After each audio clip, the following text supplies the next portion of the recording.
Bueno, ¿cómo están? Hasta ahora en las clases pasadas que venimos viendo, nos venimos preparando todavía, estamos como preparando la cancha este, para poder empezar a trabajar con estructuras metálicas. No sé si más o menos hacemos un recuento de todo lo que hemos estado viendo. En la primera clase, primero hablamos del material de las estructuras metálicas, dijimos que son de acero, vimos cuáles son sus propiedades, cómo se hace. En la segunda clase ya vimos los productos, o sea, todos los elementos estructurales que se fabrican comercialmente para poder ser usados en las estructuras metálicas, ¿sí? En la clase del martes ya estuvieron introduciéndose un poquito en los criterios de diseño que se usan, o sea, cuál es la metodología que vamos a usar para diseñar específicamente las secciones de acero que vamos a usar, o sea, qué forma le vamos a dar, si va a ser un perfil I, si va a ser un perfil 6, qué dimensiones va a tener. Y en cuanto al diseño, les habrá explicado el ingeniero Astorga que vamos a usar el método LRFD, que significa que vamos a mayorar las cargas y vamos a minorar las resistencias. Entonces, ya habrán visto la ecuación fundamental del método, ¿sí? Más o menos, ¿eso vieron la clase pasada? ¿Es así? ¿Alguien me puede confirmar?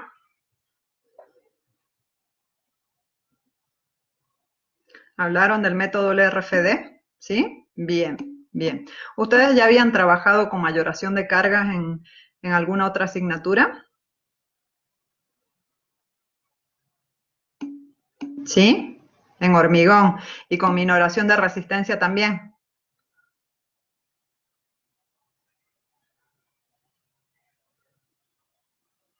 Minoración en dinámica estructural, ¿trabajaron con minoración de resistencia? Minoración de resistencia eran los factores de reducción que usábamos, por ejemplo, en flexión 0,9, es el clásico, sí, en hormigón, perfecto. O sea, que ustedes ya saben más o menos de qué se trata. La filosofía de diseño es la misma, ¿sí? Vamos a trabajar con, al menos en estructura metálica, vamos a trabajar con la misma metodología. ¿Qué nos está faltando un poco para poder empezar a definir cosas? Nos está faltando saber un poco de organización estructural. Es decir, cómo vamos a poner nosotros, cómo vamos a distribuir todos nuestros elementos, con qué separación, dónde vamos a poner vigas, dónde vamos a poner columnas, vamos a poner vigas primarias, secundarias, vamos a hacer un pórtico, vamos a poner correas, cómo las vamos a distribuir, dónde van a apoyar, todo eso, más o menos, cómo vamos a distribuir toda nuestra estructura viene a ser la organización estructural. Y fíjense que yo les he puesto ahí como inspiración la hoja de un árbol. ¿Qué similitud pueden encontrar ustedes entre una estructura y la hoja de ese árbol? ¿Alguien me puede decir algo? ¿A alguien le inspira algo?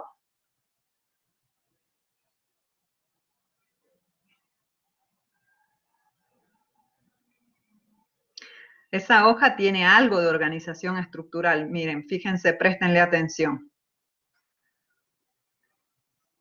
¿Qué cargas aguanta esa hoja? Para empezar, cuando está en el árbol, tiene que soportar su peso propio, tiene una base fuerte que sostiene algo más grande, ¿sí? Su peso propio, ¿qué más puede ser? ¿Qué otras cargas puede?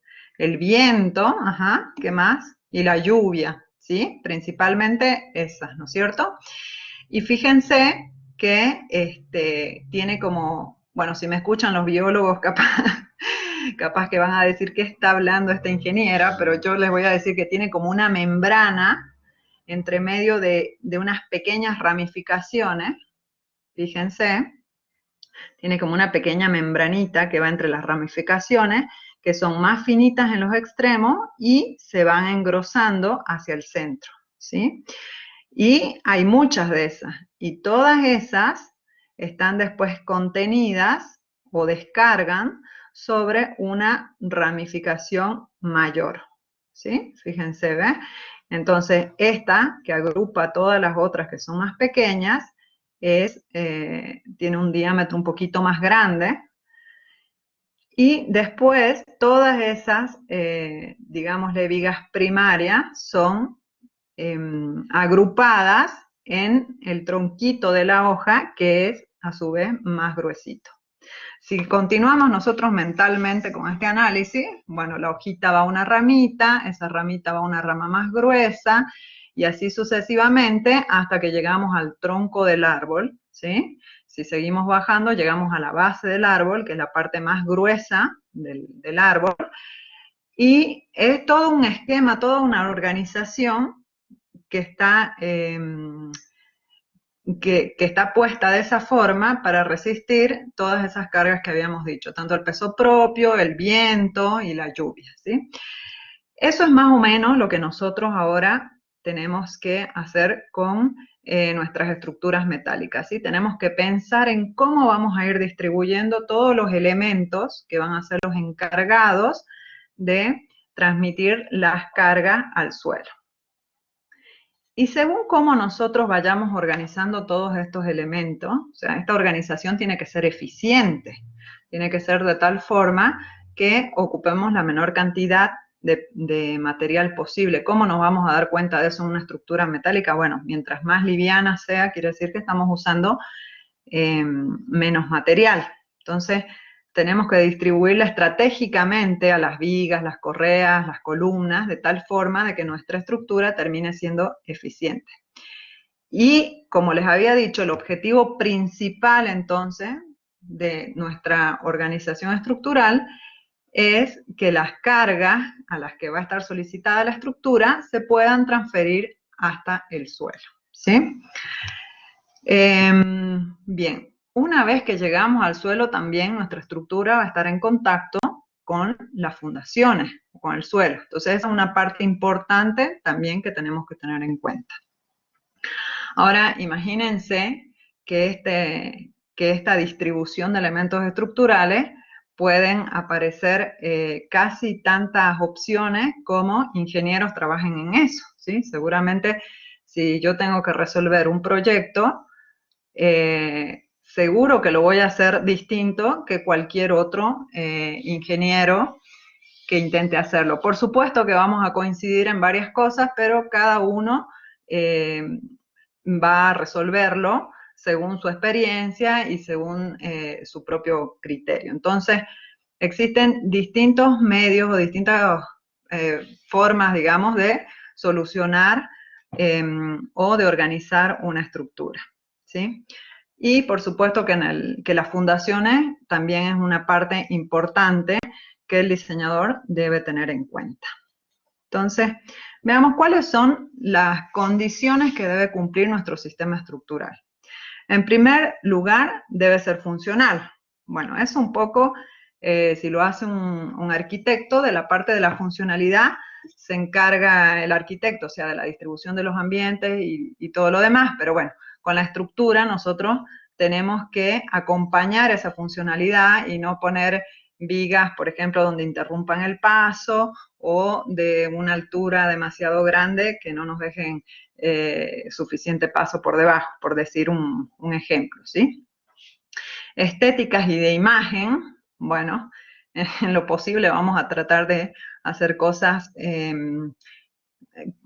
que provoquen buenos sentimientos o que tengan buena recepción del resto de las personas. No vamos a tratar de hacer cosas feas. La estructura también puede ser algo hermoso, y las estructuras metálicas muchas veces quedan a la vista, así que son, digamos, están dispuestas a lucirse, por así decirlo, ¿no?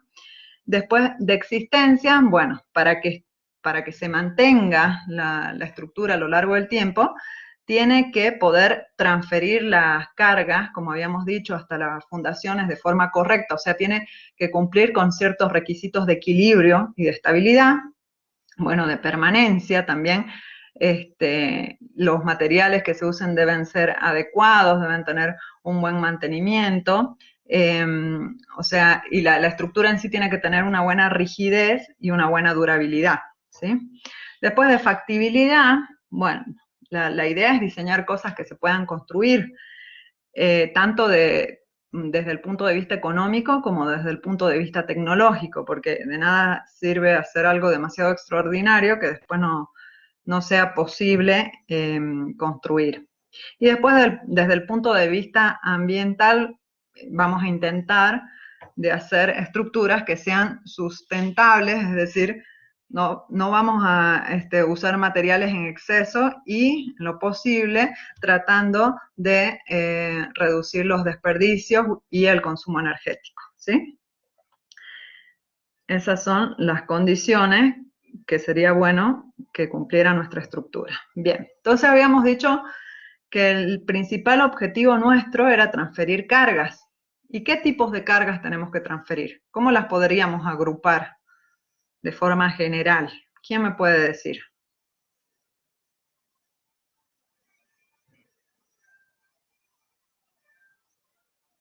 ¿A nadie se le ocurre una idea?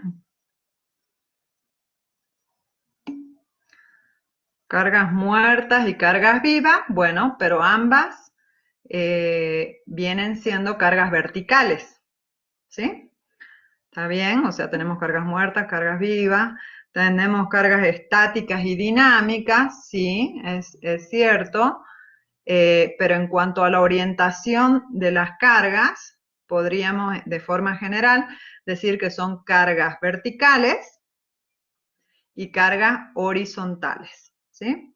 En estructuras de hormigón, eh, ¿cuáles son las principales cargas horizontales que tenemos? Las que más repercuten en el diseño de la estructura. El sismo, el sismo. En hormigón, no tanto el viento, porque acá en Salta el sismo suele ser, influye más en las estructuras de hormigón porque son pesadas, ¿no? Y como el sismo es directamente proporcional a la masa de la estructura, bueno, el sismo repercute más en las estructuras de hormigón. Pero en las estructuras metálicas, el sismo no es tan importante como el viento. O sea, sí hay que tenerlo en cuenta, pero suele gobernar el diseño el viento. ¿Por qué? Porque las estructuras metálicas son más livianas que las de hormigón. Entonces, la influencia del sismo es menor que la del viento.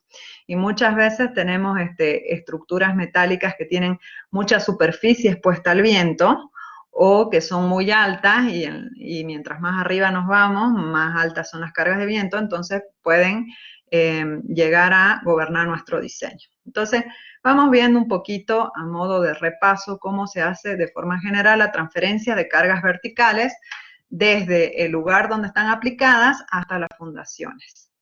En un entrepiso, bueno, eso es muy sencillo, seguramente ya lo han hecho en hormigón varias veces. En la losa vamos a tener una carga distribuida, vertical, tanto por su peso propio como por la sobrecarga. Esa la podemos ver acá representada con un montón de flechitas.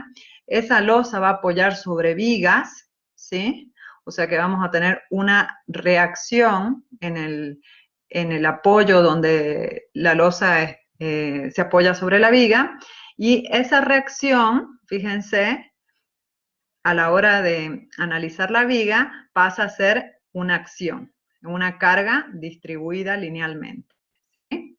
A su vez, esa viga va a apoyar sobre columnas, entonces va a tener una reacción en los puntos donde estén puestas las columnas, la viga, y esa reacción, fíjense, se convierte en una acción sobre la columna. En este caso, de nada más que de compresión, ¿sí? Una fuerza de compresión. Y finalmente, esa compresión llega también como la reacción de la columna sobre la base y se distribuye a través de toda la superficie de la base en el terreno, ¿sí?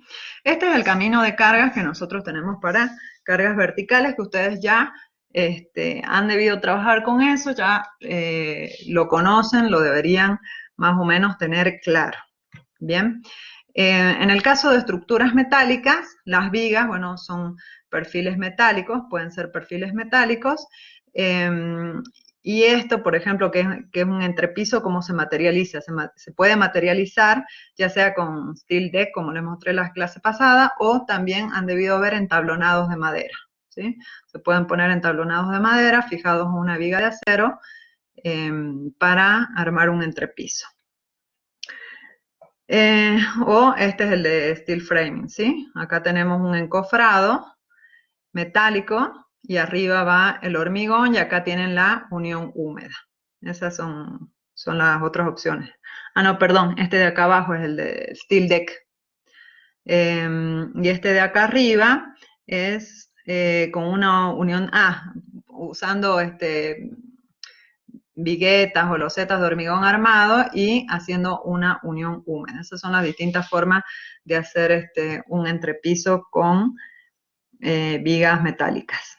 Después, ¿cuál es la otra opción si no son entrepisos? Bueno, para recibir las cargas verticales tenemos la cubierta. ¿Y la cubierta cómo va a estar conformada? Bueno, por vigas principales, en algunos casos podemos tener vigas secundarias, que son las que apoyan sobre las vigas principales, y correas, ¿sí? Correas que se encuentran separadas de forma equidistante y que apoyan sobre las vigas principales. ¿Qué perfiles usamos en las cubiertas como correas? Bueno, podemos usar los tubos estructurales, que ya los estuvimos viendo, podemos usar perfiles laminados, los más comunes, como yo les había dicho, eran los perfiles conformados en frío, que son los de chapas delgadas, que se doblan simplemente, o también en las estructuras de filigrana podemos usar secciones rectangulares o triangulares de filigrana. ¿Cuál es el diagrama de cuerpo libre de las correas que podemos llegar a usar? ¿O cuál es el sistema estructural que podemos usar? Podemos considerar, por ejemplo, si tenemos varias vigas principales, esto sería un diagrama de cuerpo libre de una correa que está simplemente apoyada. Y todos estos apoyos que tiene intermedios vendrían a ser las vigas transversales que yo les mostraba acá. Todas estas vigas transversales, entonces acá están representadas, fíjense en el diagrama de cuerpo libre, como apoyos. ¿Cuál es el esquema estructural que podemos usar? Bueno, uno es que las correas estén simplemente apoyadas entre vigas. Entonces, fíjense que arriba de cada viga, acá se está dibujado no sé si alcanzan a ver, un circulito, que eso lo que me quiere decir es que ahí está articulado. Entonces, ¿cómo va a ser el diagrama de momentos en ese caso? Lo vamos a dibujar acá. A ver. Ay, no me sale. Bueno, pero es el de una viga simplemente apoyada. Es como el del segundo tramo, ¿sí? Pero se repite en todos los tramos. Entonces, en la articulación el momento es 0. Otra posibilidad es de considerar las correas como continuas. O sea, en cada apoyo de viga se va a considerar que la correa es continua, por supuesto que eso hay que materializarlo, no son solamente consideraciones que se hacen, sino que después hay que llevar eso a la obra.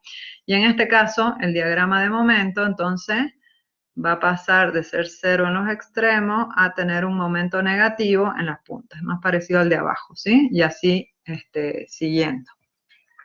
Eso quiere decir que si yo tengo que diseñar mi correa, en este caso, solamente tendré que verificar el momento máximo en este punto, en el tramo intermedio, y si tengo que diseñarla de forma continua, bueno, voy a tener que verificar el momento máximo en el tramo y el momento máximo en el apoyo, el momento negativo, ¿sí? Y la tercera opción es considerarlas como vigas Gerber, que también son vigas continuas, pero que las uniones entre los tramos de las correas, porque las correas vienen de 6 metros, o sea, si ustedes tienen que hacer un techo que tenga más de 6 metros, van a tener que hacer uniones en algún lado, sí o sí. Entonces, la viga Gerber lo que hace es considerarla como si fuera continua la correa, y la unión se hace en los puntos de momento 0, ¿sí? Entonces, ¿cuál es la diferencia? O digamos que sería la viga continua mejorada. en estos puntos hay que hacer uniones que transmitan únicamente esfuerzo de corte, ¿sí? Porque el momento es cero. Siempre una unión únicamente a corte es más fácil que hacer una unión a momento y corte. Estas son las tres opciones que ustedes pueden usar. Es para que lo vayan teniendo en cuenta cuando les toque hacer los trabajos prácticos. Hay una consideración adicional además en las correas. Las correas, bueno, generalmente son para usar con techos de chapa y los techos de chapa tienen que tener cierta inclinación, como podemos ver acá.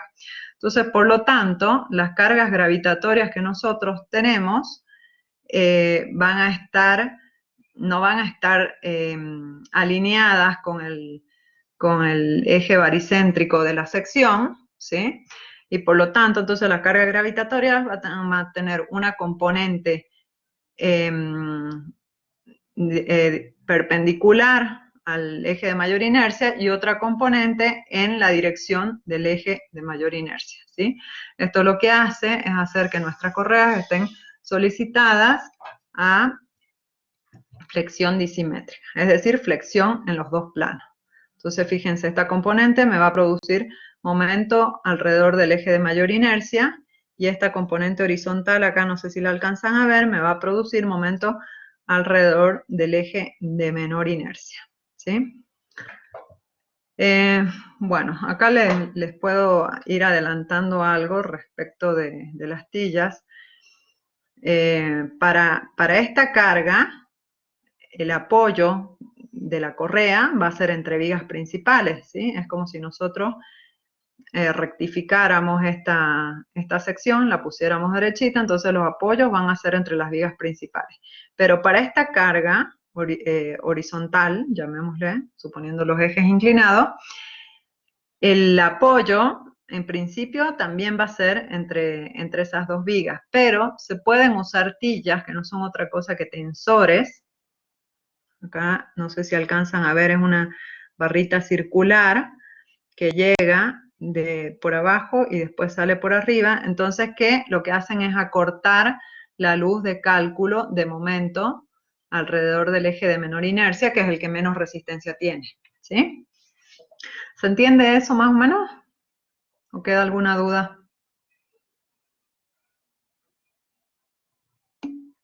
¿Sí? Bueno, perfecto. Gracias, Santiago. Bueno, sigamos entonces. ¿Qué podemos usar para solicitaciones a flexión?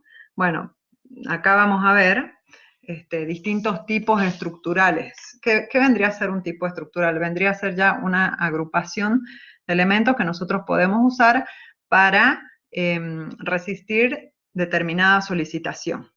Esta no es ninguna agrupación, es un elemento solo, o sea, podríamos usar vigas de distintos perfiles laminados, como ya hemos visto en la clase pasada, tubos estructurales o secciones armadas. Estos serían elementos aislados, ¿sí? Pero los podríamos empezar a conjugar. Una sección compuesta, más bien una sección armada, digamos. ¿Vos te referís a estas que están acá soldadas, Santiago? Bueno, estas son secciones armadas, ¿sí? Las habíamos visto ya en la clase pasada, que son hechas con chapas gruesas que se cortan a medida y se las une por soldadura, ¿sí? Son secciones armadas. Bien.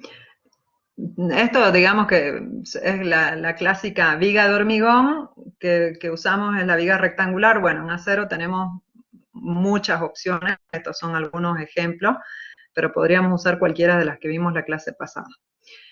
Después las podemos empezar a combinar entre ellas, ¿sí? Ya van a ver, después cuando veamos las barras armadas, estas ya son barras armadas, las otras eran secciones armadas, que las vamos a clasificar en distintos grupos. Ahora no quiero entrar en profundidad en esto, ya lo vamos a ver cuando veamos compresión, pero la podemos clasificar en 5 grupos. De forma general podemos decir que estas son secciones laminadas, unidas o reforzadas con chapas. Hay preguntas, Juan Pablo, para las secciones armadas sí o sí tienen que hacerla personal calificado, así es, ¿sí? Sí, sí tiene que ser alguien que tenga certificado para soldar, porque si no, o sea, si está mal hecha la soldadura, puede fallar por ese lado, la sección, ¿sí? Todo lo que sea soldadura siempre hay que hacerlo con personal calificado, sobre todo dependiendo también de la importancia de la obra, ¿no es cierto? De la importancia de la obra y de las cargas a las que va a estar solicitada la estructura. Seguro que para una casa no, no sé si van a conseguir este personal calificado o si el presupuesto justifica conseguir a alguien así. Sí, respecto de la soldadura, ya lo vamos a ver en un tema particular, ¿sí? Por ahora nos quedemos con lo que podemos armar soldando barras o planchuelas, ¿sí?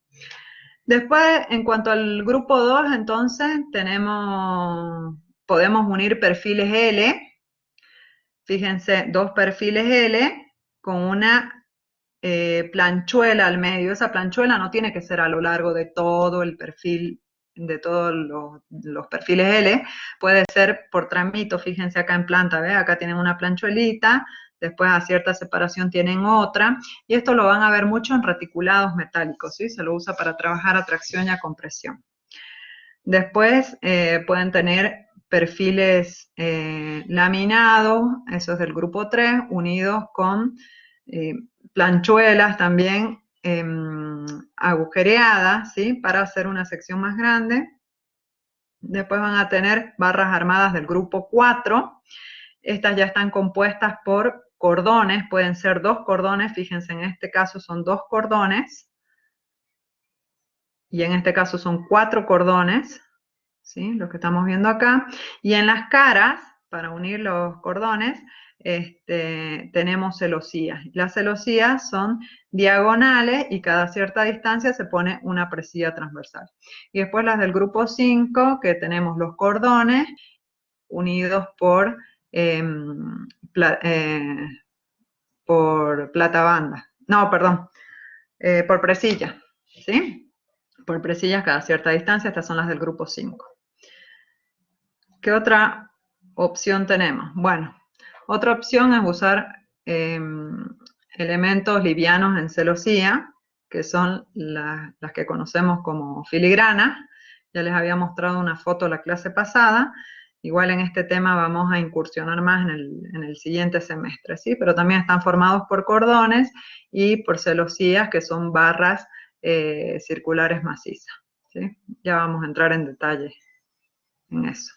Bien, otro tipo estructural que podemos hacer, ahora sí, ya empezando a unir cualquiera de las barras que hemos visto antes, podemos hacer reticulados. Y los reticulados sirven es como la evolución de una viga de alma llena, que lo que busca es separar el brazo o ampliar, digamos, el brazo de palanca y calar el alma para usar menos material, ¿sí? Los reticulados pueden ser planos o pueden ser tridimensionales. Planos si todas las barras están contenidas dentro del mismo plano, y hay muchísimos diseños que se pueden usar. En general los podemos clasificar como triangulados o como aporticados, ¿sí? ¿Cómo trabajan los reticulados? Bueno, los reticulados toman el momento. Digamos, si esto fuera una viga, va a estar solicitada a flexión, ¿no es cierto? Esa flexión o ese momento lo toman a través de la compresión y de la tracción de los cordones superior e inferior respectivamente, bueno, según cómo sean las cargas, pero lo toman por tracción y compresión de los cordones superior e inferior. Y el corte que debería resistir esta viga si fuera una viga de alma llena, lo toma a través de las diagonales y de los montantes, ¿sí? Por supuesto que ese corte se traduce en tracción y en compresión en las diagonales y en los montantes, ¿sí? Ustedes ya saben más o menos de estabilidad que a los reticulados para que trabajen bien, deberían aplicársele las cargas en los nudos ¿Qué otra condición tienen que cumplir? ¿Se acuerdan?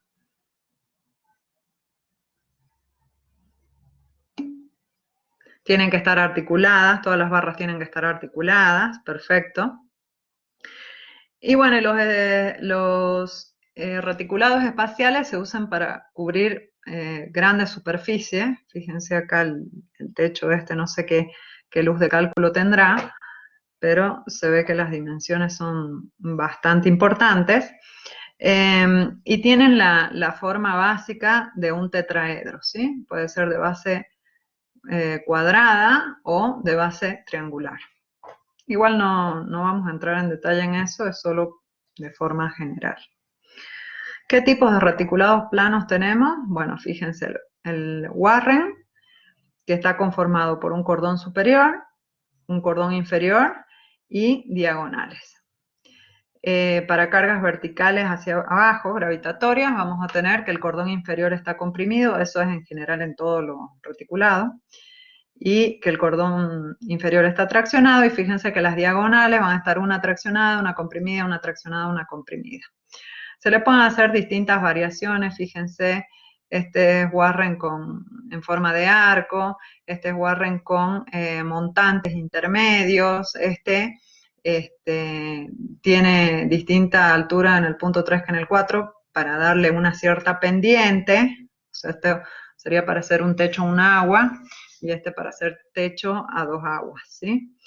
Además del Warren podemos ver el Pratt que está compuesto también por un cordón superior, un cordón inferior, montantes y diagonales puestas de tal forma, fíjense que para cargas gravitatorias, todas las diagonales van a trabajar a tracción, ¿sí? Y todos los montantes van a trabajar a compresión. O sea, esto está pensado, fíjense, para que las barras más largas, que son las diagonales, trabajen a tracción, porque a tracción no hay problema de pandeo, ¿sí? Entonces no nos conviene tener barras largas solicitadas a compresión. Es mejor que las barras largas estén solicitadas a tracción en lo posible, y las barras cortas, que acá van a tener una menor longitud de pandeo, van a estar solicitadas a compresión. Esa es la filosofía de este diseño. Y fíjense, ahí tienen distintas opciones también para hacer un techo a un agua o un techo a 2 aguas. Acá tienen una celosía tipo inglesa, ¿sí? Que termina en un vértice. Esto depende del ángulo que tengamos acá para poder materializarse, pero si este ángulo es muy pequeño es más difícil de materializar. Y para eso se puede hacer una celosía inglesa con montante extremo, ¿ves? Se le corta la puntita, entonces quizás ahí el ángulo de trabajo mejora y es más fácil de hacer la unión. Bien, sigamos. Otro tipo es el tipo de reticulado Howe, que fíjense es exactamente al revés del anterior. O sea que para cargas gravitatorias, acá la diagonal más larga trabaja compresión, que no es lo ideal, y la diagonal más corta trabaja tracción. Pero este reticulado está pensado más bien para cargas verticales hacia arriba. O sea, cuando tenemos viento o la succión del viento es predominante respecto del peso propio de la estructura, ¿sí? O sea, si nosotros vamos a tener muchos momentos de succión de viento, por ahí nos conviene hacerlo al revés. Entonces ahí sí la diagonal va a trabajar traccionada y el montante va a trabajar comprimido. Bueno, ahí tienen varios ejemplos de reticulados Howe. ¿Cuáles son los principales usos de los reticulados? Bueno, se usan para cubiertas de naves industriales. Fíjense, acá es una cercha simplemente apoyada. O también en tramos continuos se puede hacer, ¿sí? O sea, hay infinidad de opciones. Estos son algunos ejemplos nada más. Se pueden conformar pórticos. Yo cuando me refiero a pórticos, me refiero a que tengo una unión rígida entre la columna y la viga, ¿sí? Que me permite transmitir un momento en esta zona. Fíjense entonces acá en este pórtico cómo han materializado ese nudo de tal forma de que se mantenga rígido. También se pueden usar en puentes, como las vigas principales. Fíjense qué lindos puentes que tenemos acá para ver. Y este es un uso que quizás para ustedes no les resulte muy familiar. Hasta acá supongo que sí han visto reticulados de este tipo. ¿Es así? ¿Alguien ha visto reticulados de este tipo? Sí, les resulta conocido. Lo que quizás no les resulte muy conocido ahora, bien, perfecto, varios han visto entonces. Lo que quizás no les resulte muy conocido es cuando los reticulados se usan como arriostramientos, ¿sí? Entonces, como en estructuras metálicas no tenemos paños rígidos, ¿cuáles serían los paños rígidos que nosotros tenemos en hormigón armado? ¿Quién me puede dar un ejemplo? Los tabiques, perfecto. ¿Qué otra opción estructural tienen para resistir cargas horizontales en hormigón?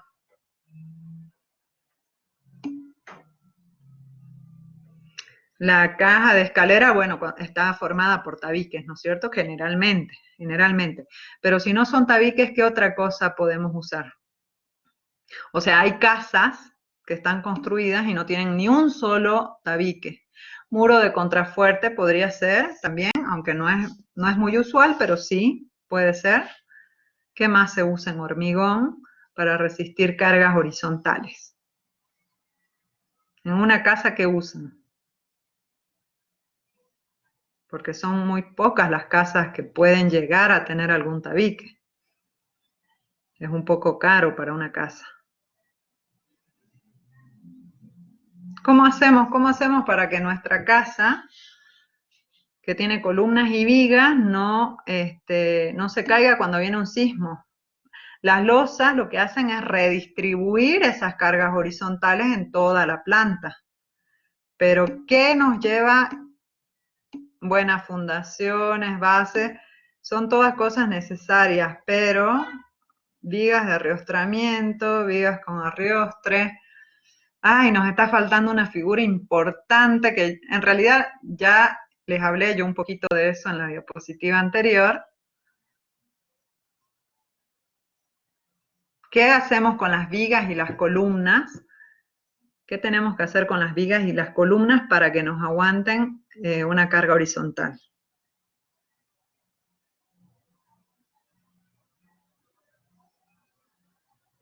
Bueno, tenemos que usar un pórtico, ¿sí? ¿Estamos de acuerdo? ¿Sí? ¿O estamos ahí? ¿Sabemos bien qué es un pórtico? ¿Sí? ¿Qué es un pórtico? A ver qué me pueden decir al respecto.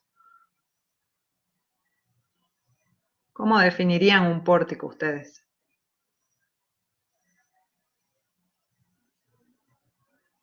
Ay, ay, ay, estamos ahí como que...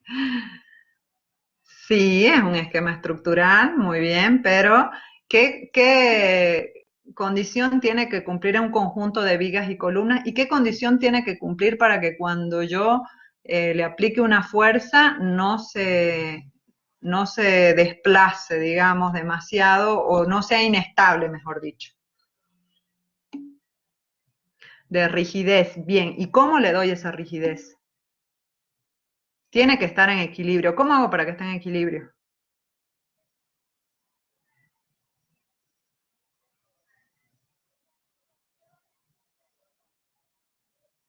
Bueno, primero, en los nudos, perfecto. Primero y principal tiene que ser isostático como mínimo. Puede ser hiperestático también, pero primero y principal tiene que ser isostático, ¿sí? Si es isostático quiere decir que puedo llegar a tener nudos rígidos, es decir, nudos donde se haga la transmisión de momentos, o fundaciones empotradas, ¿sí? Combinación de estas, ¿sí? Esas son las opciones. Eso en hormigón es de lo más común. En estructuras metálicas no es tan común. No es tan común usar pórticos. Sí se usan, ¿no? Sí se usan, pero es más común usar reticulados, ¿sí? Entonces, en lugar de hacer columnas y vigas y hacer uniones rígidas, porque son difíciles de materializar. Fíjense, en hormigón ustedes llenan la viga y la columna todo junto, y si hacen un buen detalle de la armadura de hormigón y por supuesto lo construyen bien, se logra esa rigidez. Pero en uniones, en las uniones metálicas no es una pieza solidaria la unión, ¿sí? Siempre terminamos haciendo una soldadura en la unión o poniendo pernos, y materializar esa rigidez no siempre es tan fácil. Si bien se hace, no siempre es tan fácil. Entonces, es mucho más fácil usar uniones articuladas. Entonces, si vamos a usar uniones articuladas, fíjense, si nuestro pórtico tuviera una unión viga-columna articulada, no sería estable, sería inestable, o tendríamos que recurrir a la rigidez de las fundaciones, a empotrar las bases, ¿sí? Entonces, lo más común o lo más usual es usar arrastramientos verticales, como pueden ver acá, ¿sí? Esto, fíjense, pasa a ser como si fuera una viga empotrada o una columna, imagínensela acá, empotrada acá abajo. En realidad cada uno de estos está articulado, pero los dos en conjunto lo que hacen es tomarme un momento, ¿sí? Y todo esto como si fuera una columna empotrada, como les decía, que puede resistir cargas horizontales, tanto de un lado como del otro. ¿Qué tipo de arrastramiento se usan? Fíjense, se usan cruces de San Andrés, como pueden ver acá, que básicamente estas cruces son tensores, o sea, son barras que pueden ser muy esbeltas y no están preparadas para tomar compresión, lo único que toman es tracción. Entonces, cuando la fuerza viene, cuando la carga viene, como lo vemos de acá, de izquierda a derecha, las barras que trabajan son las que están en línea llena, y las que están en línea discontinua o rayada no trabajan, ¿sí? Esas se pandean quizás, pero no toman carga. Y cuando viene la carga en la otra dirección, o sea, de derecha a izquierda, las que toman carga son las que están rayadas, y las que están en línea continua no toman carga. Ese es el funcionamiento de los reticulados o de los arrastramientos con cruces de San Andrés. Otra forma de arrastramiento que tenemos es este, que podemos ver acá, en B invertida. Tenemos este que es en K, ¿sí? Tiene la forma de la K, acá es doble K, fíjense. En este caso sí trabajan a tracción y compresión, las diagonales. Y acá les puse algunos ejemplos como para que puedan ver. Fíjense, esta es una cruz de San Andrés horizontal, o sea, es para hacer que este plano sea rígido, porque no tenemos losas que nos redistribuyan la carga, ¿sí? Acá tenemos cruces o arrastramientos. Fíjense, acá pueden ver en un edificio un arrastramiento en K, y acá pueden ver en un edificio también un arrastramiento en forma de cruz de San Andrés. Esto lo vamos a usar mucho, entonces cada vez que nosotros querramos hacer un plano rígido y para tomar cargas horizontales, lo que tenemos que plantear es un reticulado de este tipo. Estos son los arrastramientos. La otra forma entonces de tomar cargas horizontales, habíamos dicho que son los pórticos. Bueno, esto se usa, se los pongo acá de ejemplo, pero en realidad no tenemos edificios metálicos, pero sí se usa en otros países hacer pórticos. Fíjense, acá se ensayó este pórtico, y en esta unión, fíjense cómo se formó la rótula plástica. Ustedes han debido hablar de rótulas plásticas en hormigón también, ¿no es cierto?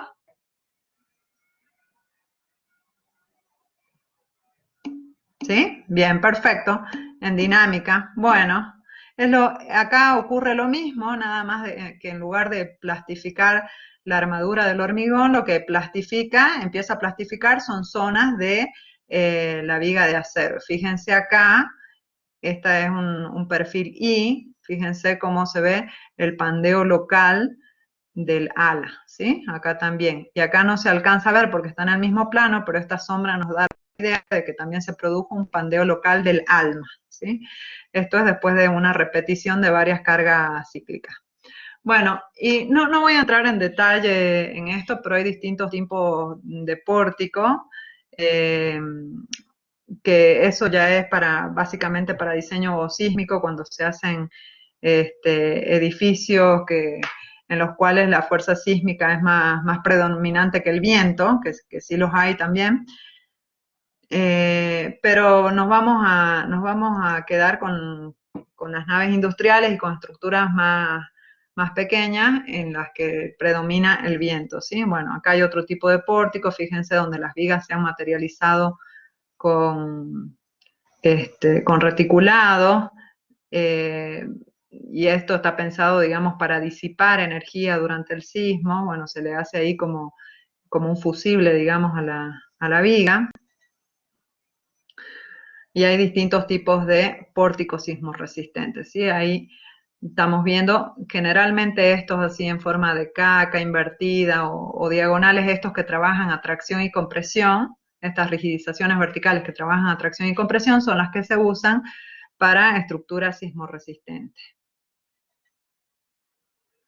Acá hay otro pórtico sismorresistente arrastrado excéntricamente. Fíjense que este tramo que tenemos al medio es el que se usa para disipar energía por corte en este caso, ¿sí? Porque al no llegar la diagonal hasta el extremo, esto no trabaja simplemente a tracción y compresión, sino que acá trabaja corte y en esa zona se hace un refuerzo para poder disipar energía. Hay distintos tipos de estos, ¿sí? No voy a entrar más en detalle. Y vamos a ver entonces nosotros a lo largo del año, vamos a tratar de trabajar con una nave industrial, que es lo que básicamente vamos a poder encontrar más en la zona, es lo que más se usa.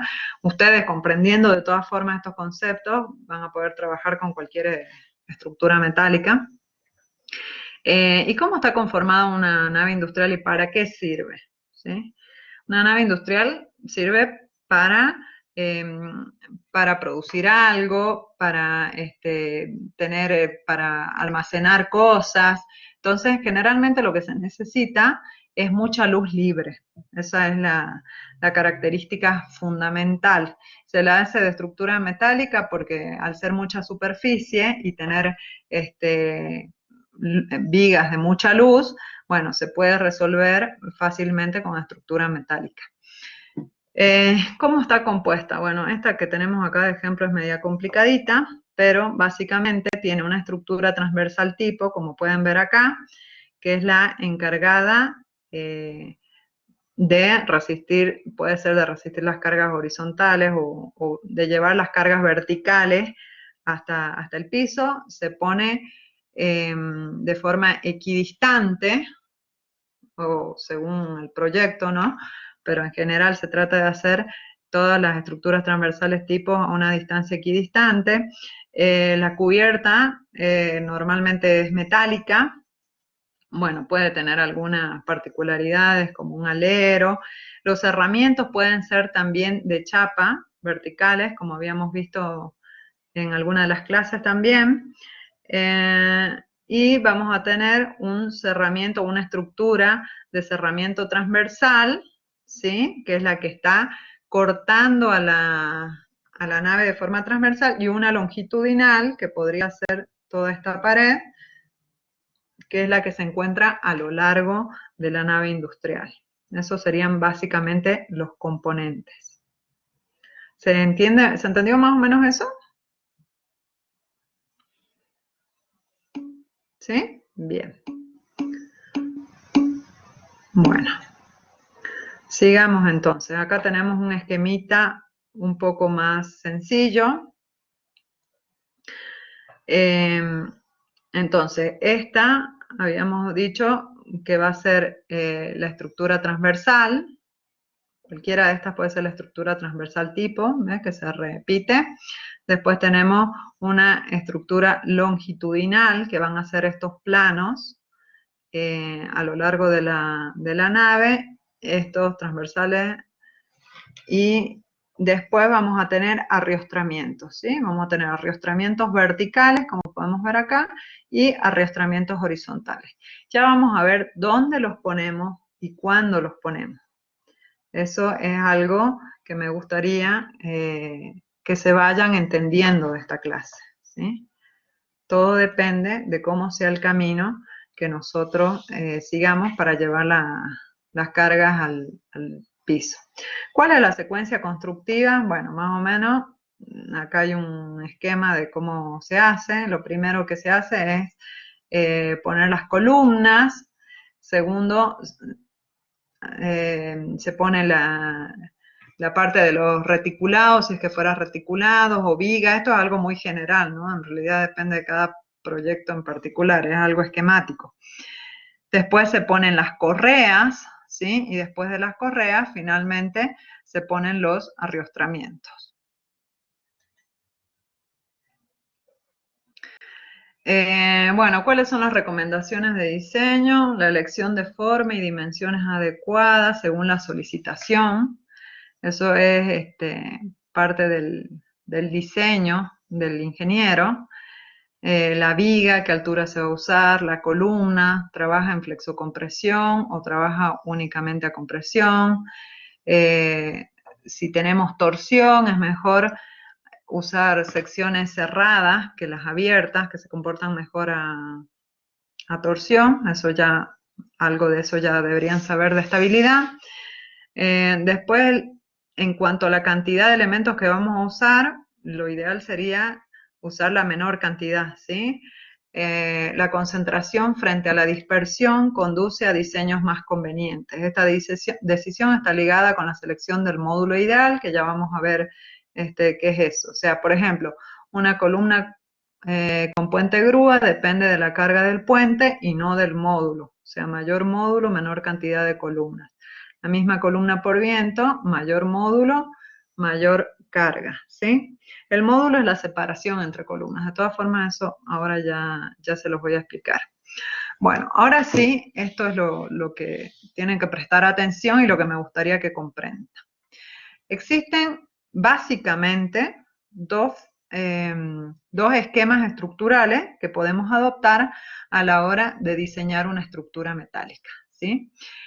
El primero de ellos es considerar que la cubierta que nosotros tenemos es flexible y que no es capaz de redistribuir fuerzas en su plano, como sería el caso de una losa. Acá no, tenemos una cubierta flexible y entonces la carga que viene, digamos la resultante de todas estas que viene, yo no la puedo distribuir en todos los elementos. Entonces, cada uno de estos elementos toma, según su área de influencia, una parte de la carga, ¿sí? Fíjense. Entonces, yo tengo acá esta carga distribuida. ¿Han escuchado, han usado el concepto de área de influencia en otra cátedra?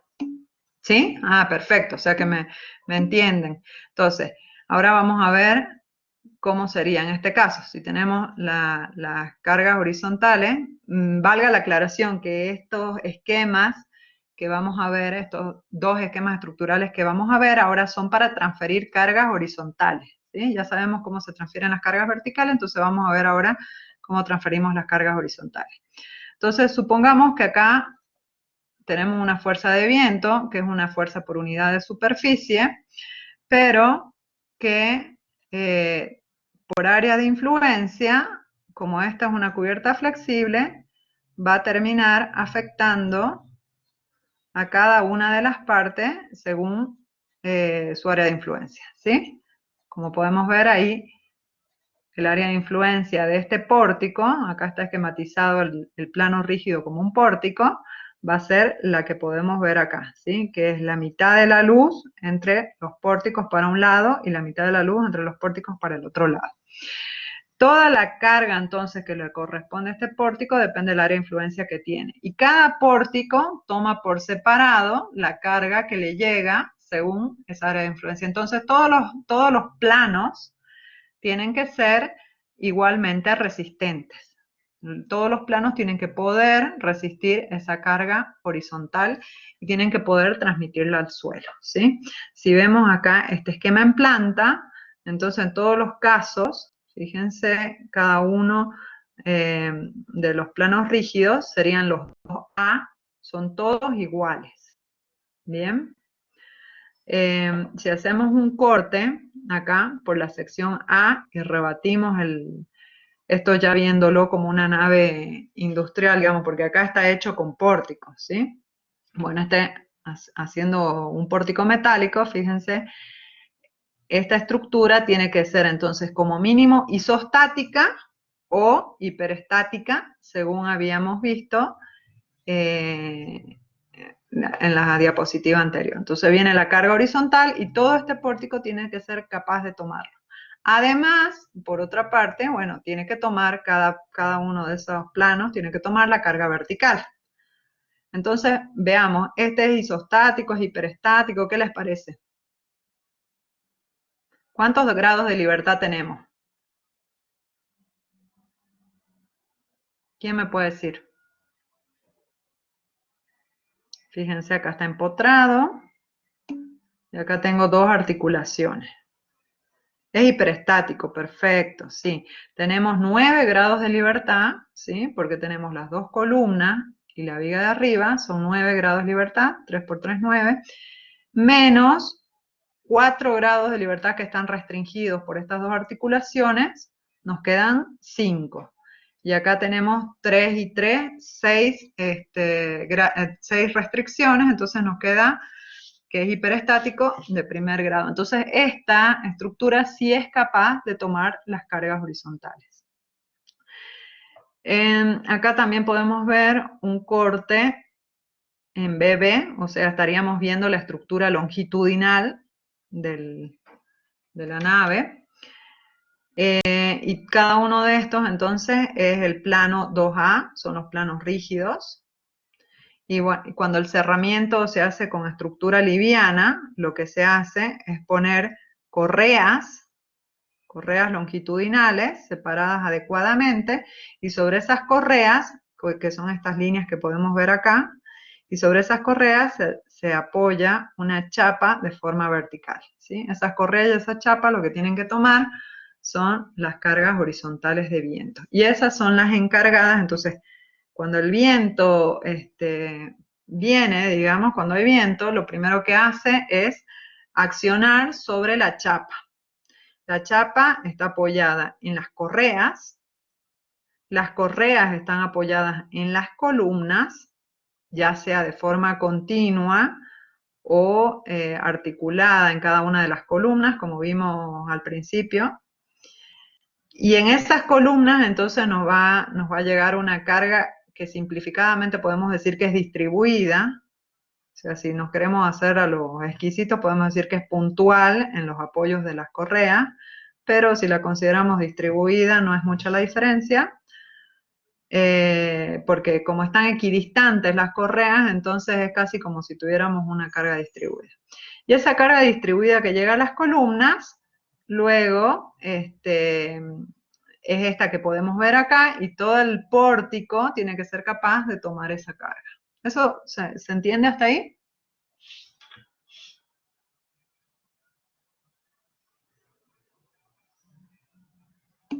¿Sí? Bueno, espero que sí, porque siempre hay mucha dificultad en entender este tema. Esto es para cargas transversales y esto es uno de los esquemas estructurales. El otro de los esquemas estructurales es cuando nosotros tenemos, en lugar de tener una cubierta flexible acá, tenemos una cubierta rígida. Vamos a pensar ahora en una losa porque es lo que nosotros conocemos hasta ahora como una cubierta rígida, ¿sí? Si nosotros tenemos una cubierta rígida, entonces en realidad todas estas cargas están actuando en un determinado punto, que puede ser el centro de masa en el caso de una losa, ¿sí? Como una sola carga, y se redistribuye a todos los elementos que vaya a encontrar que sean resistentes a cargas horizontales, ¿sí? ¿Qué habíamos dicho que eran esos elementos? Podían ser pórticos, como vemos acá, esto es un pórtico, podían ser tabiques o muros, ¿sí? O podían ser, habíamos dicho en el caso de estructuras metálicas, que usábamos arriostramientos, ¿sí? Bien, entonces yo pongo esos planos resistentes estratégicamente en algunas partes, ya no es necesario que yo lo ponga en todos los planos, porque si mi cubierta es capaz de distribuir la carga que me llega, entonces yo puedo concentrar estos planos en ciertos lugares. Eso generalmente en las naves industriales se hace en el primero y el último plano, salvo que la nave sea muy larga, bueno, quizá haga falta plantear algún plano rígido intermedio, ¿sí?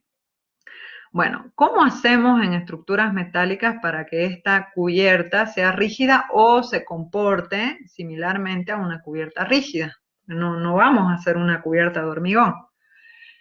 Lo que hacemos entonces es poner vigas de contraviento, ¿sí? Que es lo que tenemos acá. Esa es nuestra forma de redistribuir esas fuerzas que llegan al medio a ciertos planos rígidos que nosotros vamos a identificar. Entonces, si esto lo vemos en planta, nuestros planos rígidos serían el 2A y el 2A del otro extremo, de los dos extremos, y los planos intermedios, 2B, no hace falta que tomen carga horizontal, ¿sí? Para eso nosotros vamos a diseñar esta viga de contraviento que va a ser la encargada de funcionar como si fuera una losa, ¿sí? Entonces va a recibir la carga que le llega de las paredes en cada uno de estos puntos, y este reticulado, que va a trabajar como si fuera una viga, va a ser capaz de llevar todas estas cargas de los nudos intermedios a estos extremos o planos rígidos, ¿sí? Los dos A.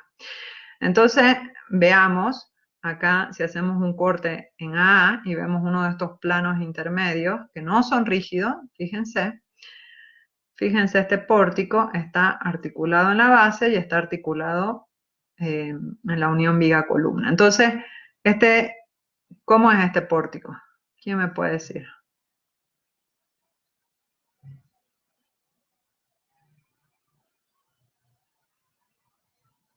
¿Es hiperestático igual que el anterior?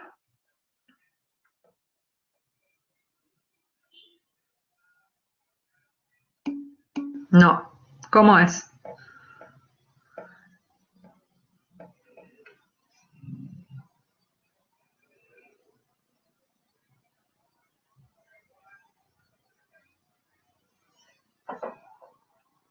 Vamos, vamos. Tenemos 9 grados de libertad. Acá dos articulaciones y apoyos articulados. ¿Cómo es este pórtico? En realidad no es un pórtico, sino un conjunto de vigas y columnas, digamos, porque no es rígido. ¿Cómo es? Es hipostático, exactamente. Entonces, si tuviera este pórtico, este plano aislado del resto de mi nave industrial, yo le aplico una fuerza acá y esto se cae. ¿Sí? ¿Se entiende por qué? O sea, si esto estuviera aislado, a ver si lo puedo dibujar. Yo tengo esto.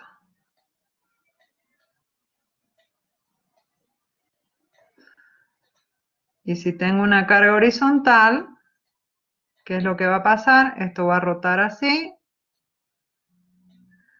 Esta se va a desplazar así. Esto se va a hacer así. Hasta que se vaya al piso, porque no hay nada que lo detenga. ¿Sí? Entonces, por eso es necesario que nosotros pongamos nuestra viga de contraviento. Esta fuerza horizontal que tenemos no la va a tomar este plano hipostático, sino que la va a tomar la viga de contraviento, esta que tenemos acá más en negrita, no sé si la alcanzan a ver. Entonces yo voy a tener esta viga de contraviento que va a recibir las cargas que le correspondan, va a trabajar como una viga reticulada cualquiera, nada más que está dibujada de una forma que nosotros no estamos acostumbrados. Y la va a transferir a los planos que sean rígidos, que en este caso son estos dos que tenemos acá, este y este, ¿sí? Entonces, yo si hago el esquema de cuerpo libre, lo que puedo hacer es directamente reemplazar esos dos planos por un apoyo ¿Sí? ¿Se entiende eso?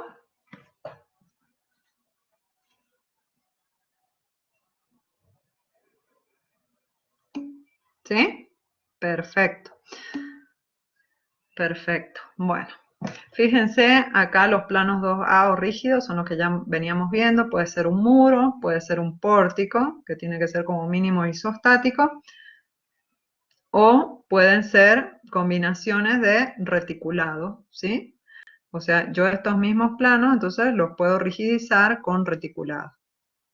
Y los planos 2B, que son los planos que no son capaces de tomar fuerza horizontal, bueno, justo acá no me acordaba que estaba el dibujito, es lo mismo que les he hecho, sirven para transferir las cargas verticales, para eso sí trabajan bien, pero para las cargas horizontales son inestables, ¿sí? Entonces esta carga la debe tomar directamente el reticulado, no la toma el plano, ¿sí? Bueno, esos son los dos esquemas estructurales eh, mm, que podemos usar cuando nosotros diseñamos una nave industrial. Veamos distintos tipos de pórticos. Bueno, esto es un poco más de estabilidad que de metálica, pero son la forma en la que ustedes pueden considerar su modelo, ¿no? Uno es con 4 articulaciones, que esto sería para un plano que no es rígido. Habíamos dicho que era hipostático. Era uno de los tramos centrales cuando nuestra cubierta no es rígida y usamos vigas de contraviento. Otros son con pórticos con 3 articulaciones. Uy, ahí se me corrió el circulito, iba acá arriba. Fíjense, este es similar al arco triarticulado. Acá el triangulito entre la viga y la columna simboliza de que es una unión rígida. La ventaja de este tipo de pórtico es que se puede construir la mitad, llevarla a la obra, transportarla y después unirla en obra, ¿sí? Esas son las ventajas, lo mismo que el arco triarticulado. Después, con 3 articulaciones, fíjense que acá los agrupé según el grado de isostaticidad o de hiperestaticidad que tienen. Este era hipostático, estos son isostáticos.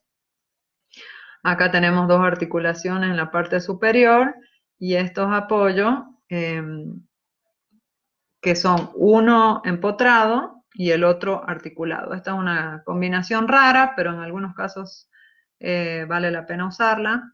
Acá tenemos las 2 articulaciones en la base y una articulación en el extremo, o sea, todos estos son isostáticos. Después acá tenemos ya con 2 articulaciones, fíjense, 2 articulaciones abajo y las uniones de arriba son empotradas, o al revés, articulados arriba y empotrados en la base, o empotrados de un lado y articulados del otro. Y en este caso ya son pórticos mucho más rígidos, tienen todas las uniones y las fundaciones empotradas, ¿sí? Acá tienen las mismas opciones de las anteriores, pero atirantados. Y esta es una opción, digamos, de pórtico para varios vanos. Bueno, lo que hay que tener en cuenta es que cuando uno considera que la base está empotrada en el modelo, en la realidad también se debe intentar de que esté empotrada. Si nosotros hacemos una base muy pequeña, y dependiendo del suelo, es susceptible de rotar, y si rota, bueno, ya no estamos materializando el empotramiento, entonces nuestro sistema resistente cambia, ¿sí? Hay que tenerlo en cuenta. Si uno lo considera empotrado, bueno, lo tiene que materializar empotrado también, o tiene que asegurarse de que, que en la construcción se pueda llevar a cabo ese empotramiento. Muchas veces para eso se usan pilotes o micropilotes en la dirección del empotramiento, en la dirección que se quiere empotrar, bueno, y separado una distancia tal que me permitan absorber ese momento en la fundación y evitar estas rotaciones inesperadas, ¿sí? Bueno, veamos acá cómo puede ser la estructura transversal tipo. Bueno, habíamos dicho pórticos, un ejemplo nada más, pórticos de hormigón armado. En el caso de acero, pueden ser pórticos de acero de alma llena. Fíjense, los de alma llena podrían ser, por ejemplo, perfiles I o perfiles C, en este caso pareciera que fueran I, y acá están reforzados en el alma, tienen rigidizadores de alma, ya vamos a ver en detalle de a poco cuándo se usan y qué son los rigidizadores. Este pareciera ser un pórtico que tiene las bases articuladas y el resto, si es todo, si tiene un mismo espesor, bueno, quiere decir que puede tomar momento, ¿no es cierto? Que las uniones son rígidas. Para eso también se ponen los rigidizadores para evitar el pandeo del alma. En este caso tenemos una estructura transversal tipo que está simulando un reticulado, perdón, simulando un pórtico, pero hecho todo con reticulado, fíjense, un reticulado plano. Y en este caso es parecido a este, sin un sistema de alma llena, pero sin los rigidizadores y en la base pareciera que no es articulada, bueno, depende cómo se hace esa unión, pero acá podría ser que tomara momento. Y acá tenemos un pórtico también hecho con reticulado, en una nave industrial, donde la estructura transversal tipo va cambiando. Fíjense que las del medio son distintas de las de los extremos. Eso como para que tengan un ejemplo. Bueno, acá tienen varios ejemplos, después quizás en los prácticos les toque elegir alguna estructura transversal tipo y acá tienen varios ejemplos, ¿sí? Por ejemplo, acá tenemos una combinación de columna de alma llena con viga reticulada. ¿Y cómo les parece que será esta unión?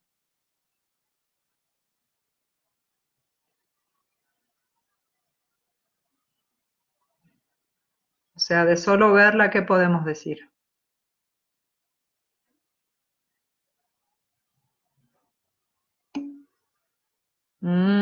Parece articulada.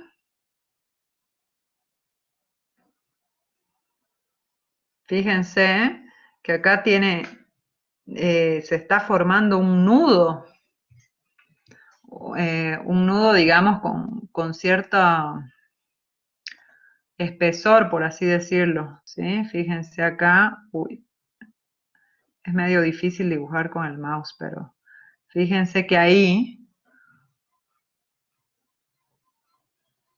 difícilmente sea una articulación, porque tiene un espesor esto, ¿sí?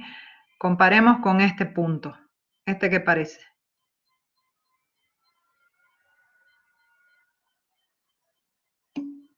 Ese parece una articulación. ¿Y acá?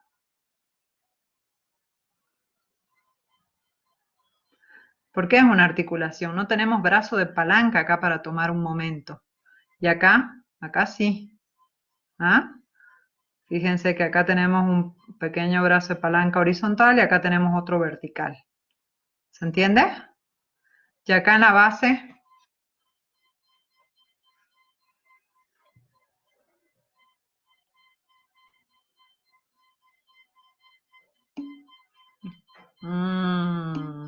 fíjense que termina en un puntito articulado, ¿sí? Fíjense que acá termina en un puntito ahí tanto el cordón externo, llamémoslo como el cordón interno de la columna esta, uy, justo pasa el heladero, no sé si lo escuchan, termina en un solo punto, o sea, no hay forma de que ahí podamos tomar momento. En este caso, ¿qué piensan? Lo blanco sí, pareciera que es la base, pero no importa el tamaño de la base. O sea, la articulación yo la puedo materializar más arriba también. De todas formas, parece una base pequeña para semejante reticulado, ¿sí? Ustedes lo que se tienen que fijar o sea, a veces está claro si es si es una articulación o es un empotramiento, como era el caso, por eso les preguntaba, pero a veces no está tan claro, ¿sí? Ahora les estoy preguntando porque está, a ver, vamos a hacer, está bastante claro. Veámoslo acá. Si ustedes tienen dos barras así, supongamos que son paralelas, y quieren tomar un momento, el momento, ¿cómo lo vamos a tomar? Lo vamos a tomar a través de una compresión en el cordón inferior y una tracción en el cordón superior. Pero para que esto ocurra, estas dos componentes tienen que estar separadas una cierta distancia D. O sea, tiene que haber un brazo de palanca para que yo pueda tomar ese momento. Si estas dos barras terminan en un punto, ¿cómo podría yo tomar este momento?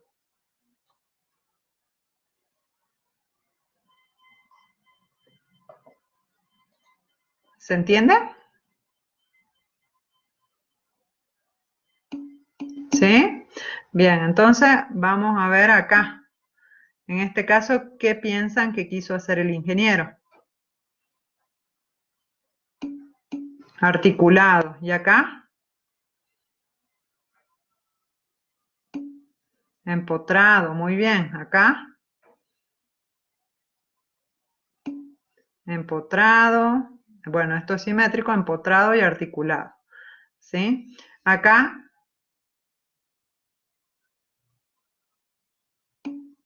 Empotrado, perfecto. Todos los que son empotrados entonces transfieren momento, ¿sí? Y todos los que son articulados, este es articulado, no transfieren momento. Bien. A veces no es tan obvio como esto, ¿no? Pero bueno, acá era fácil de analizar, por eso se los quería explicar. Bueno, la estructura transversal tipo, para ser rígida, entonces habíamos dicho que también la podíamos hacer de forma reticulada, ¿sí? Además de los pórticos y de los muros, que no son muy comunes, la podemos hacer como reticulado.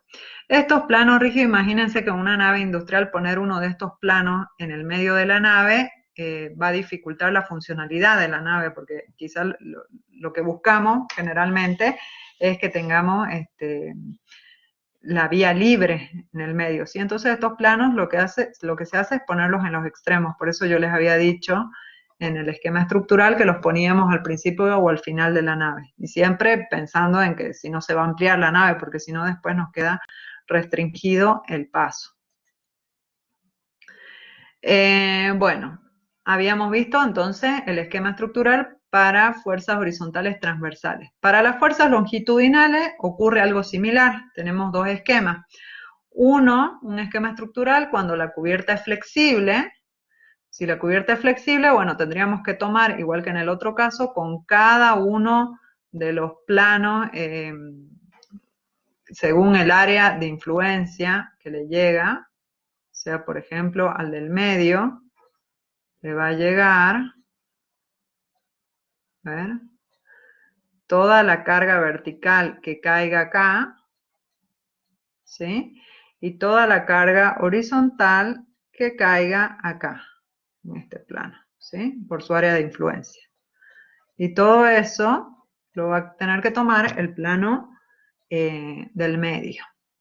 Pero como nosotros en las naves industriales no podemos poner planos intermedios, bueno, lo que tenemos que hacer es, si queremos tomarlo de esta forma, que generalmente no se hace, tendríamos que usar algo en los extremos que nos tomara esa carga horizontal directamente. Podrían ser contrafuertes o columnas empotradas en la base, ¿sí? De este tipo. Y cada una de estas debería tomar el momento en la base. ¿Por qué? Fíjense, el diagrama de cuerpo libre sería algo como esto, donde la carga horizontal es tomada únicamente con el momento de la base, ¿sí? Yo no me puedo permitir hacer un esquema que sea acá simplemente apoyado, articulado, y acá un apoyo fijo, porque la cubierta no me va a tomar nada de carga, ¿sí? Si es flexible, no me va a tomar nada, ¿sí? Bueno, estos esquemas no son muy comunes, se podrían usar únicamente en estructuras que no tuvieran gran altura, porque si esto tiene gran altura, ya el momento se hace muy grande y ya es difícil de tomar. Y básicamente, ¿cómo sería la transmisión de fuerzas? Entonces, tendríamos las columnas acá, y quizá las correas acá están medias juntas y la chapa arriba, como habíamos dicho anteriormente. Entonces, el viento carga la chapa se descarga sobre las correas están todas apoyadas sobre las columnas o los contrafuertes en este caso, y cada uno de los contrafuertes por sí mismo toma esas fuerzas. ¿Qué podría hacer en vez de ser un muro o contrafuerte esto? Bueno, también podría ser un reticulado ahí cortito, si es que no molesta en la funcionalidad de la nave, que me tomara, como si fuera una columna empotrada, esas cargas horizontales, ¿sí? Bueno, el corte CC acá es este que estamos viendo acá, que es el frente de la nave. No sé si eso queda claro.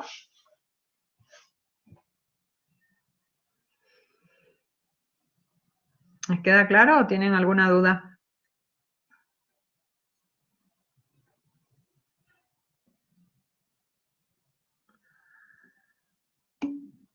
¿Sí? ¿Seguro? Si tienen dudas, pregúntenme ahora y aprovechamos. Bueno. Bueno, ¿cuál era el otro esquema estructural entonces que habíamos dicho? Que la cubierta sea rígida, igual que en el caso anterior. Y este es el más usado, digamos. Es lo mismo que pasaba cuando hacíamos el análisis de cargas horizontales transversales. Lo que hacemos entonces es definir planos rígidos, que son los que nos van a tomar nuestra fuerza horizontal, y toda la fuerza es distribuida por la cubierta a esos planos rígidos, ¿sí? Igual que en el otro caso, pueden ser pórticos, pueden ser muros, tabiques, o lo más común en estructuras metálicas pueden ser arriostramientos verticales, ¿sí? Los que nos toman. Esos arriostramientos verticales no necesariamente tienen que estar en toda la estructura longitudinal, sino que pueden estar concentrados en algunas partes de la estructura longitudinal. ¿Cómo hacemos para que esa cubierta sea rígida? En realidad, estas cargas se puedan distribuir a esos planos, igual que en el otro caso, lo que hacemos es plantear vigas de contraviento, ¿sí? Entonces, la carga horizontal que llega a la chapa del cerramiento o a la pared de cerramiento que se apoya sobre las columnas. Ahora el esquema de las columnas va a ser el siguiente, o sea, si yo hago un diagrama de cuerpo libre de cada una de las columnas, va a ser algo así. Uy, supongan que esto es un apoyo, ¿sí? Muy difícil dibujar, ¿sí? Esa va a ser la columna donde este apoyo de arriba es cada uno de estos puntos del reticulado, ¿sí? Entonces, la carga horizontal que va a llegar acá, yo he puesto una sola flechita, pero es una carga distribuida, va a descargar luego una parte en la fundación, según como sea el esquema, y otra parte arriba, en la cubierta. Entonces, directamente esa carga horizontal la va a tomar con cada uno de los nodos de la viga de contraviento, ¿sí? Y a su vez, esa viga de contraviento va a descargar sobre los planos rígidos. O sea, si yo hago el esquema de cuerpo libre de esa viga de contraviento, entonces va a estar descargando en estos planos, este plano 6, que es este que podemos ver acá, ¿sí? Que sería cualquiera de estos que tengo acá, en arriostramientos verticales. Y esos arriostramientos verticales, es decir, que acá me está llegando, o sea, esta sería la reacción de la viga de contraviento, esa reacción es aplicada como una acción sobre el arriostramiento vertical, y eso es como si fuera una columna empotrada, fíjense en voladizo, cómo reacciona. Este va a tener una fuerza de compresión ahí, acá va a tener una fuerza de tracción, y para que esté en equilibrio, acá tiene que haber una resultante horizontal. ¿Sí? Y así es como yo transfiero todas esas cargas horizontales hasta las fundaciones. ¿Se entiende eso, chicos?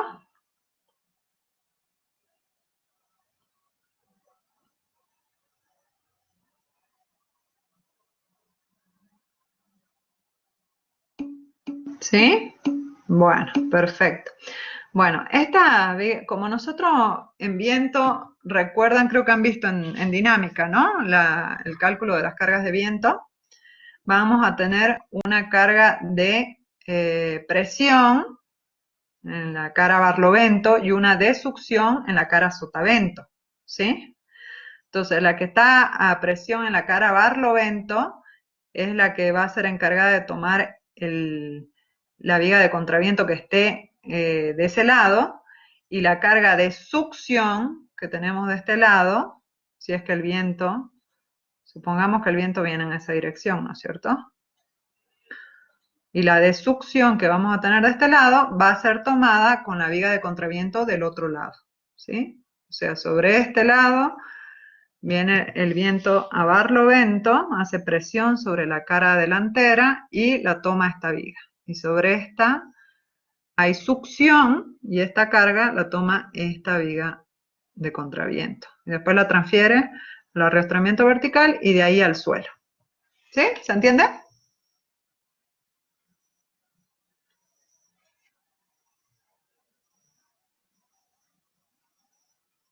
¿Se entiende, chicos?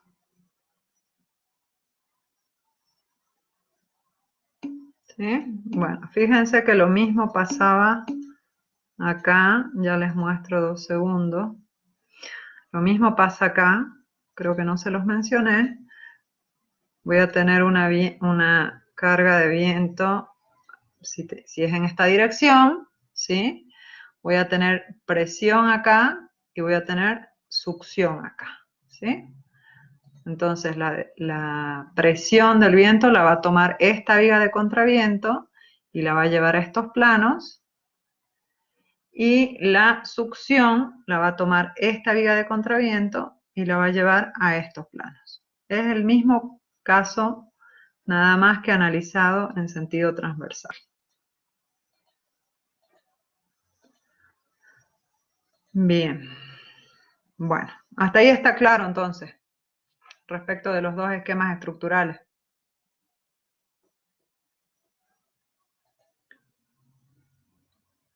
Bueno, acá lo podemos ver, eso mismo en 3D, ¿ve? Cuando tenemos un viento, fíjense, este es el eje X, positivo hacia la derecha. Entonces, cuando tenemos viento en X positivo, voy a tener presión en esta cara y succión en esta. Y fíjense el esquema en 3D. Entonces, viene la carga, se carga este plano, ¿sí? Ese plano acá no está dibujado, fíjense que faltan las columnas, las chapas, las correas, todo lo que va distribuyendo. Todo eso que distribuye, entonces descarga en esta viga de contraviento que tengo acá arriba. Esa viga de contraviento descargan en estos arriostramientos verticales que tengo a los costados, y esos arriostramientos verticales que vienen siendo como una gran columna, digamos, empotrada en la base y libre arriba, descargan en las fundaciones, ¿sí? A través de una fuerza de compresión y una de tracción. Y para que esté en equilibrio, bueno, tenemos que tener también la resultante horizontal. Y esta carga de succión es tomada por todo este conjunto de viga de contraviento y arrastramientos verticales. Y acá tenemos las reacciones de esa parte. Bien, ¿dónde van los arrastramientos horizontales o vigas de contraviento? Las vigas de contraviento pueden ir, fíjense, están conformadas por la estructura transversal tipo y por tensores en cruces de San Andrés, que los tenemos que poner nosotros, ¿sí? Como cordón superior e inferior, podemos usar las correas de nuestra estructura metálica. Estas correas que están acá que forman parte de la viga de contraviento son especiales. O sea, no quiere decir que la separación entre esta y esta correa es de 1 metro, ¿sí? Pueden haber varias correas intermedias, pero estas que conforman la viga de contraviento son especiales, porque además de tomar las cargas verticales, tienen que tomar las cargas de tracción y compresión de la viga de contraviento. Y la viga de contraviento la podemos materializar en el faldón de la cubierta, como la podemos ver ahí, donde ahí sí usaríamos la parte de la estructura transversal tipo, las correas y las diagonales que tendríamos que agregar, o la podemos materializar en un plano horizontal que esté por debajo de la cubierta, no sé si alcanzan a distinguir ahí.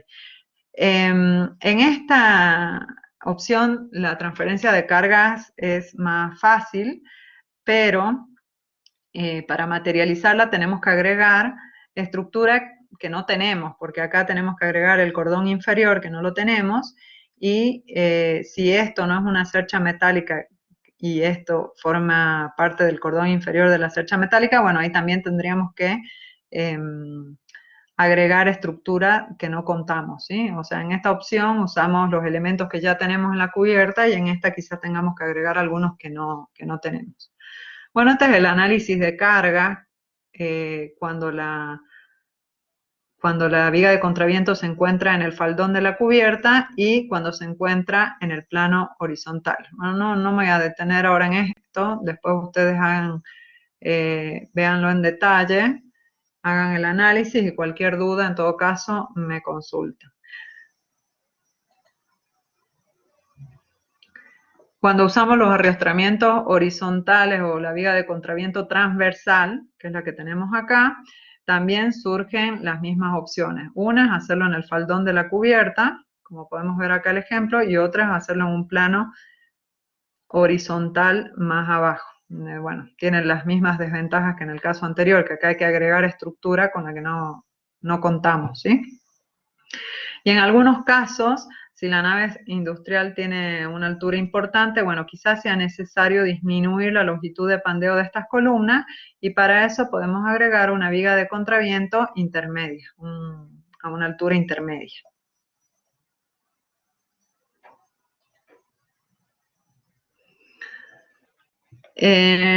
Bien, ¿para qué nos sirven además las vigas de contraviento? Además de lo que hemos dicho de transferir las cargas horizontales de viento, nos sirve para lo siguiente. Cuando nosotros tenemos las vigas de contraviento en los extremos, en los planos intermedios, nuestra estructura transversal tipo, la podemos vincular a la correa que forma parte del cordón de la viga de contraviento, porque esa correa es capaz de transmitir cargas horizontales. Y si es capaz de transferir cargas horizontales, entonces nosotros podemos considerar ese punto como un arriostramiento para esta viga. ¿Cuándo necesitamos arriostrar nuestra viga? Bueno, si parte de esta viga va a estar solicitada a compresión, entonces nuestra longitud de pandeo la podemos reducir y considerarla que en este punto tenemos un vínculo, ¿sí? Entonces nuestra longitud de pandeo, en lugar de ser desde este punto hasta este punto, pasa a ser de acá hasta acá, porque acá tengo una correa que forma parte de la viga de contraviento, de acá hasta acá y de acá hasta acá, ¿sí? Entonces, cuando esta barra quiera pandear, ya sea hacia la izquierda o hacia la derecha, esa fuerza horizontal que le va a transmitir a esta correa va a ser tomada por este reticulado, por esta viga de contraviento y va a ser llevada a la fundación, ¿sí? Entonces, eso nos sirve para determinar, fíjense, acá si vemos el corte transversal, entonces tenemos una cercha metálica, tenemos el cordón superior y el cordón inferior. Si está solicitada cargas gravitatorias, entonces el cordón superior va a estar comprimido. Y si está comprimido y lo tengo que diseñar a compresión, entonces tengo que tener en cuenta la longitud de pandeo. Si yo puedo considerar estos puntos como fijos, la longitud de pandeo va a ser de acá a acá, como les mostraba acá en esta planta, ¿sí? Por supuesto que para que eso funcione, esa unión tiene que ser tal que si esta barra quiere pandear, se pueda transmitir esa fuerza horizontal a estas correas, ¿sí? Entonces acá, fíjense, esta unión está hecha a través de una soldadura, cosa de que esto trabaje, el cordón superior del reticulado trabaje solidariamente con la correa, ¿sí? ¿Se entiende eso, chicos?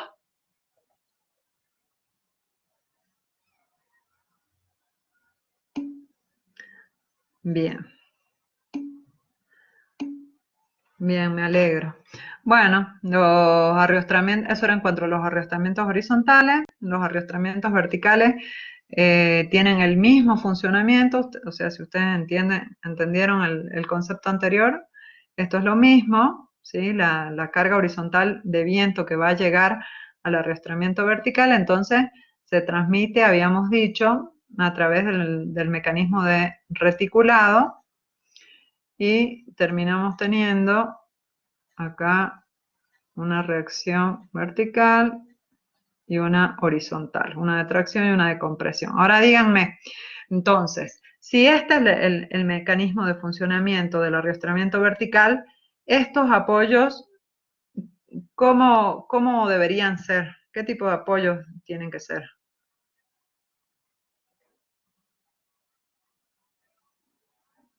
¿Hace falta que sean empotrados?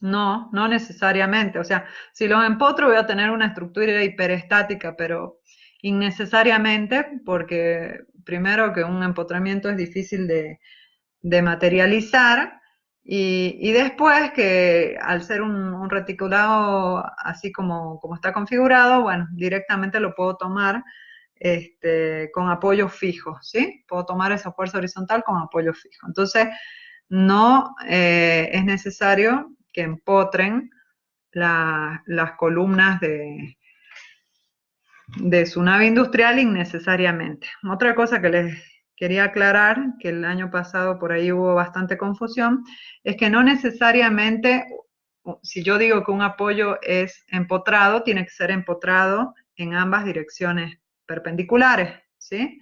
O sea, puede ser empotrado en el sentido transversal de la nave y puede ser articulado en la dirección perpendicular, ¿sí? No necesariamente la base de una columna, entonces tiene que tomar momento en las dos direcciones o estar articulada en las dos direcciones. Eso depende del diseño que ustedes hagan y de cómo van a tomar sus fuerzas horizontales. ¿Se entiende eso?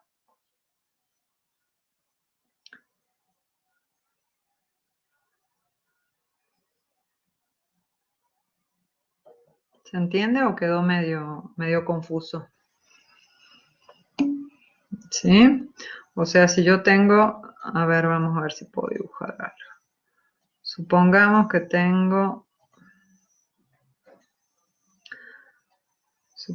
que esta es mi columna,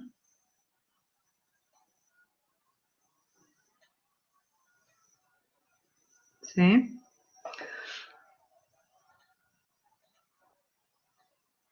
Y este es el eje de las X, y este es el eje de las Y.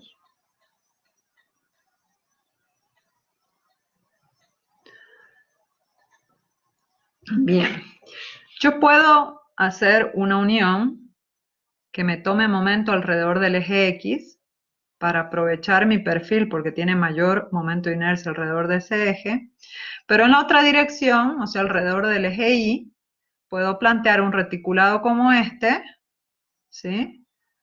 Y que esté articulada, que la unión sea articulada, ¿sí? Ahí se entiende mejor, no sé si ahí queda más claro.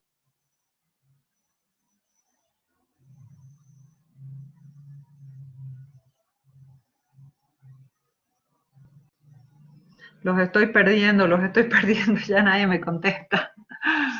¿Están por ahí? ¿Se entiende o no? Cuéntenme cuáles son sus dudas, así les puedo explicar.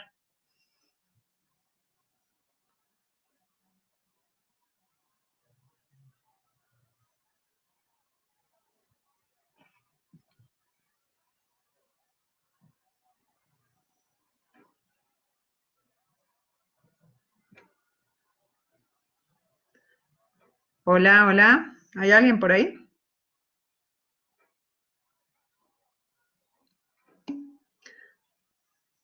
Ay, ¿cómo no me avisan? A ver, disculpen. Ya les activo el micrófono. No me di cuenta.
¿Ahora sí? No sé qué desactivé por buscarles el teléfono. Listo. Les decía, disculpen. Les decía que la modulación es la separación entre estructuras transversales tipo, o sea, la separación que vamos a tener entre las columnas en sentido longitudinal. Esa distancia define principalmente la cantidad de columnas que vamos a tener y la separación entre los elementos de la cubierta. Según la separación que nosotros tomemos, va a variar el costo de nuestra estructura. O sea, si a medida que nosotros tomemos más separación entre nuestras columnas, vamos a tener un mayor gasto de materiales, pero un menor gasto en mano de obra, porque va a ser menos la cantidad de estructura que vamos a tener que construir. Si nosotros queremos sacar el costo total de eso, entonces lo que tendríamos que hacer es sumar para cada una de las separaciones que nosotros adoptemos de módulo, cuánto va a ser el costo. Y fíjense que vamos a obtener una curva como esta, donde el menor costo va a estar dado aproximadamente, ahí no sé si se alcanza a ver, para una separación de 5 metros, ¿sí? Esto, esto es un número aproximado, no siempre se pueden adoptar 5 metros y depende de la geometría de nuestra nave industrial, a veces quizás es un poquito más, un poquito menos, pero lo que tratamos de hacer es eh, adoptar módulos de un número entero, ¿sí? Bien, esa es la separación ideal, entonces como para que ustedes lo tengan en cuenta a la hora de diseñar la nave y para adoptar la separación entre sus columnas. Y bueno, y finalmente hemos hablado mucho de las uniones y de los nudos rígidos, ¿sí? Démosle, digamos, una explicación a esto. Las uniones tienen que tener la rigidez necesaria para mantener invariable los ángulos entre las barras que a ellas concurren cuando actúan acciones sobre la estructura, ¿sí? Entonces, eso es lo que nosotros queremos conseguir cuando en nuestro modelo decimos que vamos a tener una unión rígida, después constructivamente tenemos que intentar, ¿sí? O tendríamos que lograr que los ángulos entre las barras que estamos uniendo no varíen cuando se aplica una fuerza. Y después, las estructuras generalmente son parcialmente restringidas, ¿sí? Que ya es cuando las uniones no tienen la rigidez necesaria para mantener invariables los ángulos entre las barras que ellas concurren. La rigidez del nudo puede ser parcial o nula, ¿sí? Sería en el caso de las articulaciones.